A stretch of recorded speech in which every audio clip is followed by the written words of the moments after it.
안녕하세요 여러분, 과학교실에 오신 것을 환영합니다. 오늘 이 시간에는 2단원 생물과 환경 단원에서 생물 요소를 어떻게 분류할 수 있을지에 대한 공부를 해보겠습니다. 먼저 지난 시간 배운 내용을 되돌아보겠습니다.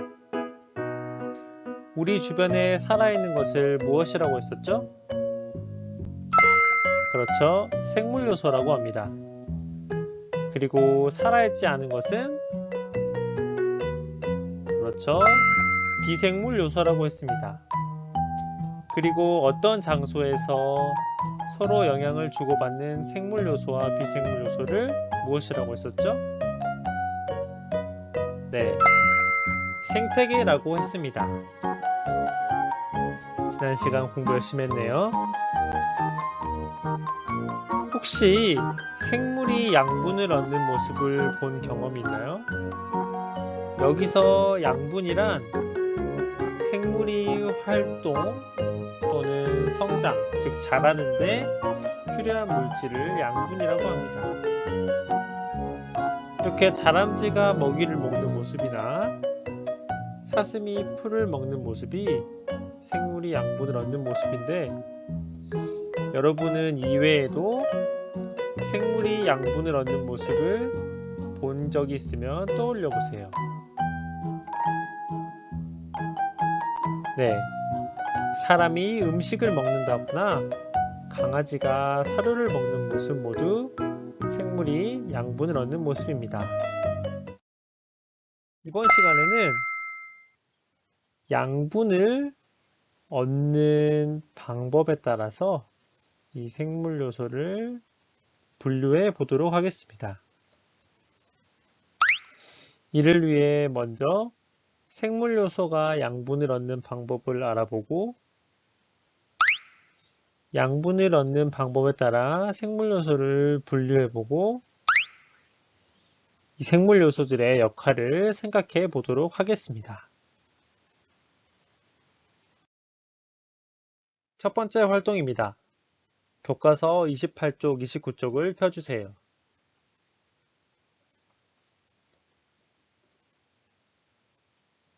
교과서 28, 29쪽을 편 친구들은 28, 29쪽에서 생물 요소를 찾아보세요.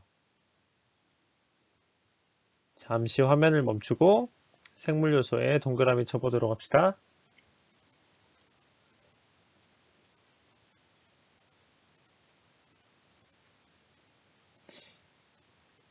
생물 요소는 배추인나비, 애벌레,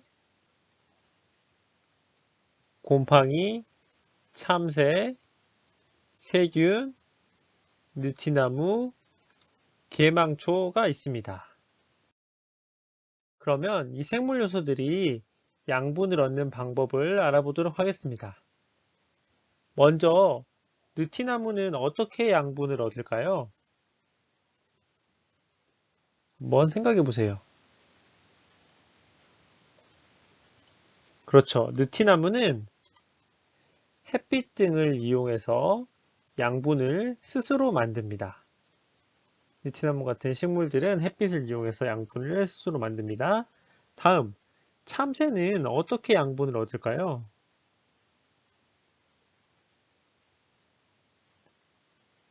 네.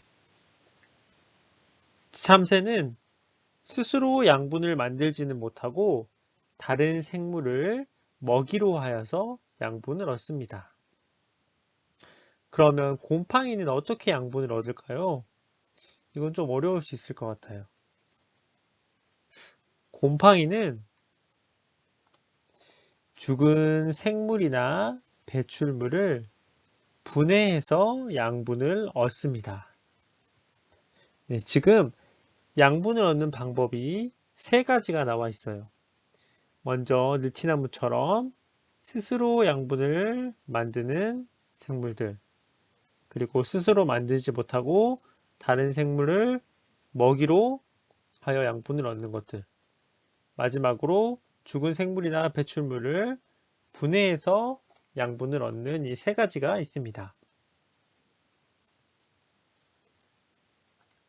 그러면 이 양분을 얻는 방법을 화면을 잠깐 멈추고 실험 관찰 15쪽 탐구 활동 1번에 한번 적어보세요. 다 적은 친구들은 영상을 재생해 주세요.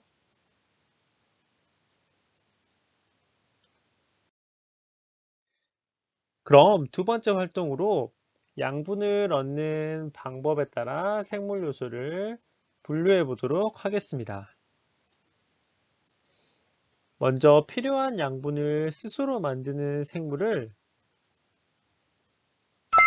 생산자라고 합니다.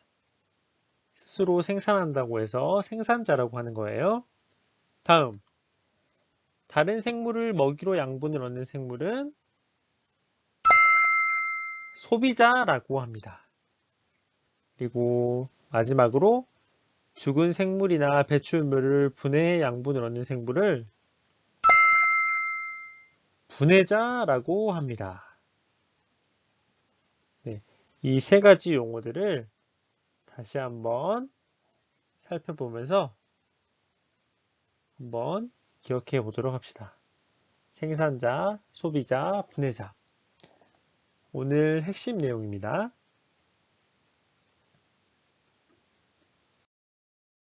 그럼 실험 관찰 15쪽을 한번 펴주세요.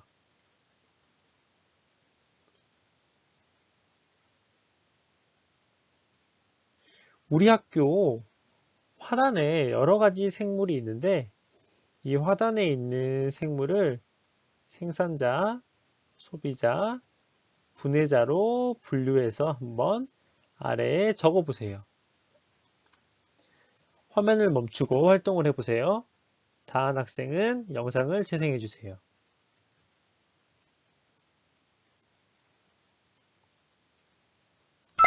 네. 우리 학교 화단의 생산자는 나무, 그리고 텃밭에 있는 상추, 오이 등이 생산자입니다.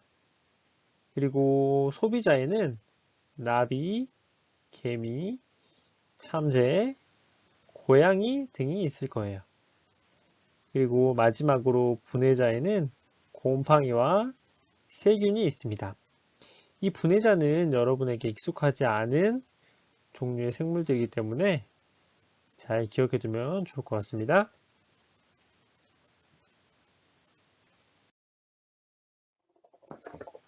그러면 이 생물 요소들의 역할에 대해서 한번 생각해 보도록 하겠습니다. 만약 생산자가 없어진다면 이 생태계가 어떻게 되고 분해자가 없어진다면 우리 생태계가 어떻게 될 것 같은지 한번 실험 관찰 15쪽 빈칸에 적어보세요. 화면을 멈추고 활동을 하고 다한 학생은 영상을 재생해 주세요.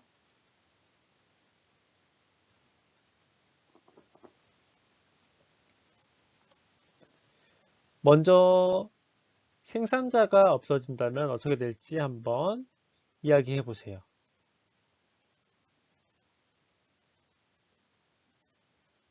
네. 선생님 생각에 생산자가 없어진다면 생산자를 먹는 소비자들이 먹이가 없어서 죽게 되고 또 그 다음 단계의 소비자도 먹이가 없어서 죽게 될 거예요. 그래서 결국에는 이 생태계의 모든 생물이 멸종하게 될 것이라고 생각해요. 아무래도 생산자처럼 이렇게 양분을 스스로 만든 애들이 없으면은 그 생산자를 먹고 사는 소비자들이 죽게 돼서 결국 생태계의 모든 생물이 멸종될 거라는 뜻입니다. 다음, 이 분해자가 없어진다면 어떤 일이 벌어질까요? 한번 여러분이 적은 내용을 이야기해 보세요.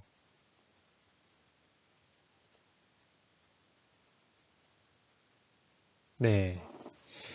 분해자가 없어진다면 죽은 생물과 생물의 배출물이 분해되지 않아서 우리 주변이 죽은 생물과 생물의 배출물로 가득 차게 돼서 매우 더러운 상태로 생태계가 유지될 것 같아요. 이렇게 생산자나 분해자 모두 이 생태계에서 아주 중요한 역할들을 하고 있습니다. 다시 한번 화면을 멈추고 생산자가 없어지면 어떤 일이 벌어지고 분해자가 없어지면 어떤 일이 벌어지는지 한번 읽어보세요.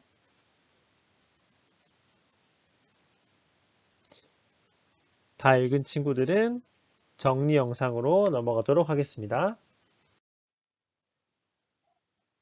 오늘 학습한 내용을 정리해 보도록 하겠습니다. 먼저 생산자는 배추와 같이 햇빛 등을 이용해서 살아가는 데 필요한 양분을 스스로 만드는 생물입니다. 다음, 소비자는 배추 흰나비와 같이 스스로 양분을 만들지는 못하고 다른 생물을 먹이로 하여 살아가는 생물입니다. 분해자는 곰팡이와 같이 주로 죽은 생물이나 배출물을 분해하여 양분을 얻는 생물입니다. 오늘은 이 세 가지 단어의 뜻을 알아보았고, 그리고 우리 주변에 있는 생물들을 생산자, 소비자, 분해자로 분류해보는 활동을 해보았습니다. 그러면 문제를 풀어보면서 배운 내용을 다시 한번 정리해 보도록 하겠습니다. 다음 생물 요소가 생산자, 소비자, 분해자 중 어느 것인지 가로 안에 들어갈 말을 생각해 봅시다. 먼저 사람은 무엇일까요? 그렇죠. 사람은 소비자입니다. 사람은 스스로 양분을 만들어내지 못하고 단 음식 같은 걸 먹어서 양분을 얻으니 소비자라고 할 수 있습니다. 다음 곰팡이는 무엇일까요? 선생님이 아까 곰팡이 잘 기억해 두면 좋다고 했는데 곰팡이는 분해자입니다. 그럼 개구리는 무엇일까요? 개구리는 그렇죠. 소비자입니다. 마지막으로 해바라기는 무엇일까요? 해바라기는 생산자입니다. 네, 그럼 분해자에 대한 설명으로 옳지 않은 것을 한번 골라보겠습니다. 문제를 읽고 한번 풀어보세요.